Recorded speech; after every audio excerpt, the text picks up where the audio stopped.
कुशल राणा है और मैं प्राथमिक विद्यालय मुंडिया मनकरा में सहायक अध्यापक के पद पर कार्यरत हूँ। आज मैं आप सभी के सामने एक कहानी प्रस्तुत करने वाली हूँ और मेरी कहानी का शीर्षक है धन बड़ा या शिक्षा। धन सभी जानते हैं? Yes, क्या ma'am. होता है धन? पैसा। और शिक्षा क्या होती है? हम जो किताब में जो हमें स्कूलों में दी जाती है या फिर जो भी हमारे सीखने सिखाने की प्रक्रिया होती है। तो आज हम इसी कहानी के माध्यम से सीखेंगे कि धन बड़ा या शिक्षा। एक बार एक राजा था। कौन था? राजा बहुत ही दयालु और जानवरों से बहुत प्यार करता था, तो इसीलिए वो आए दिन जंगलों में जाता था और जानवरों के लिए दाना पानी लेकर जाता था। एक दिन ऐसे ही राजा जंगल में गया तो अचानक काले काले बादल छा गए और तेजी से बारिश होने लगी। इतनी तेजी से बारिश हुई कि दिन में ही अंधेरा नजर आने लगा और राजा रास्ता भटक गया। रास्ता भूल गया राजा। भटकते भटकते राजा जंगल के दूसरे छोर पर जा पहुंचा। वहां पर उसने 3 बच्चों को खेलते हुए देखा।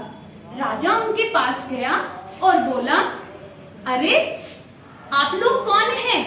इतना पूछते ही बालक बोले, मान्यवर आप हमें बताइए आप कौन हैं और इतने घने वीरान जंगल में आप यहाँ क्या कर रहे हो? राजा ने बताया कि मैं पास के ही राज्य में राजा हूँ, लेकिन मैं यहाँ पर जानवरों के दाना पानी लेकर आया था, लेकिन मैं रास्ता भटक गया। क्या तुम मेरी मदद कर सकते हो?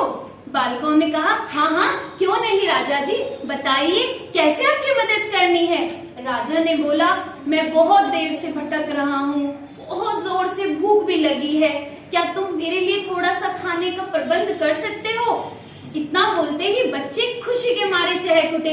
हाँ राजा जी, हमारा घर पास में ही है और हमारी मम्मी बड़ा स्वादिष्ट खाना बनाती है, हम यूं गए और यूं आए। इतना कहते ही बच्चे दौड़ते हुए अपने घर गए और राजा जी के लिए अच्छे अच्छे पकवान और खाना लेकर आए। उनको खाकर राजा को अपनी भूख शांत हुई और राजा खुश होकर बोला, बच्चों मैं बहुत खुश हूँ, बताओ तुम्हें क्या चाहिए? जो तुम मांगोगे मैं तुम्हें वही दूंगा। तीनों बच्चे हैरान हो गए, कहीं राजा झूठ तो नहीं बोल रहे। एक ने हिम्मत करके पूछा, क्या सच में राजा जी जो हम मांगेंगे आप हमें देंगे? राजा ने बोला, हाँ मैं तुम्हें बिल्कुल दूंगा, तुम मांगो तुम्हें क्या मांगना है। पहले बालक ने कहा, अच्छा राजा जी अगर ये बात है तो मुझे बड़ा सा बंगला और एक कार दिला दो। राजा हंसने लगा, बोला ठीक है बेटा मैं तुम्हें दे दूंगा। दूसरा बालक बोला, अच्छा इसने तो गाड़ी बंगला मांग लिया, राजा जी आप मुझे बहुत सारा धन दे दो, बहुत सारे पैसे दे दो। राजा उसकी तरफ मुस्कुरा के बोल रहा था, तुम इतने छोटे बच्चे धन का क्या करोगे? बालक ने बोला, राजा जी मैं वो छोने छोने कपड़े पहनूंगा, मैं बहुत अच्छा अच्छा खाना खाऊंगा और खूब मौज मस्ती करूंगा। तो राजा ने बोला, ठीक है चलो मैं तुम्हें बहुत सारा धन भी दे दूंगा। अब तीसरा बच्चा ऐसे खड़ा राजा को देख रहा था।